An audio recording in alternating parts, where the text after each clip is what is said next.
Welcome back, everyone. Today I'm going to be responding to a person who is 36 and looking to change careers and is looking for advice from people who have switched careers as a mid-career professional. So let's take a look and hear what they have to say.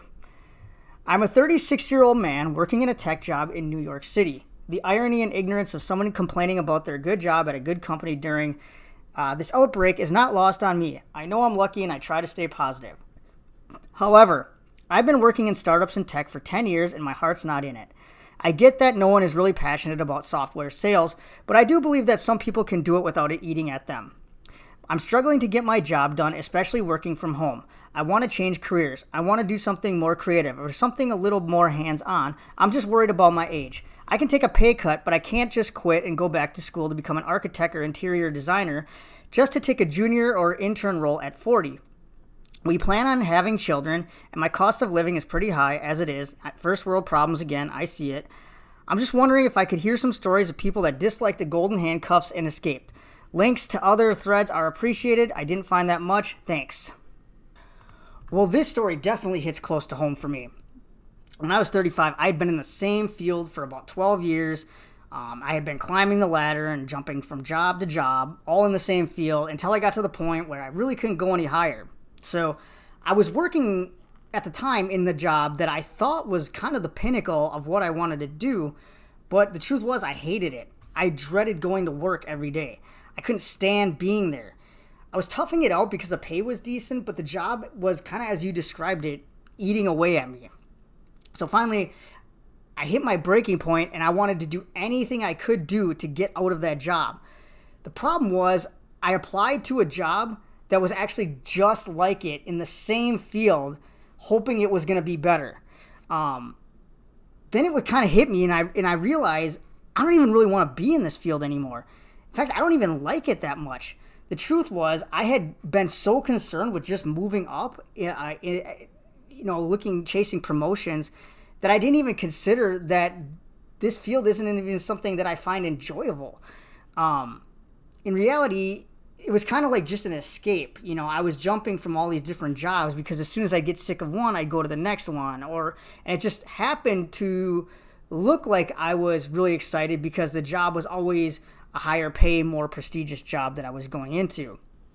But looking at the situation, I was like, I don't want to do this for the next 30 years. If I don't make a change, I'm going to be stuck in this field because this is all I've ever done, and that's all I'm ever going to be seen as. So I realized I sort of had to take this, I guess you could say, leap of faith. I mean, I had a lot of transferable skills, but since they were all in one field, I was having no luck getting interviews. And when I did get interviews, I'd never get any job offers. So I kind of realized if I want to move forward, I'm going to have to take a pay cut and step back. So I bit the bullet and I did it. And I finally landed a job in which I had to take a big pay cut, and definitely a much lower job in sort of in sort of the pecking order, but it was in a completely different field, and honestly I can say it was a great decision. I mean, I love my boss, my coworkers, I loved what I was doing. Yeah, I was getting paid less, but seriously, I loved going to work. I mean, it got to the point where I looked forward to getting there in the morning because I didn't want to miss out on anything. So when I look at your situation, the important thing is to keep doing what you're doing, and that's to stay positive. Start by looking at what transferable skills you have and how they match up with what you're interested in doing. You said you're creative, and since you're in the tech field, have you considered graphic design or like 3D modeling or something like that? I mean, some of this stuff you could probably self-teach yourself. And if you did go to school, you could get an associate's from a tech school instead of paying to go to a full-blown 4-year school.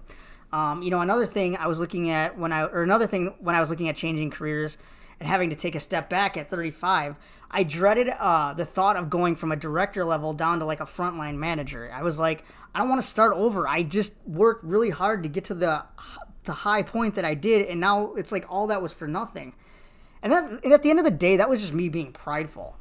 I was feeling ashamed because, it just felt like I was just, I don't know, I just felt ashamed. But that was something I had to overcome. No one cared that I took a step back and took this pay cut. This was just all me projecting my own insecurities onto others.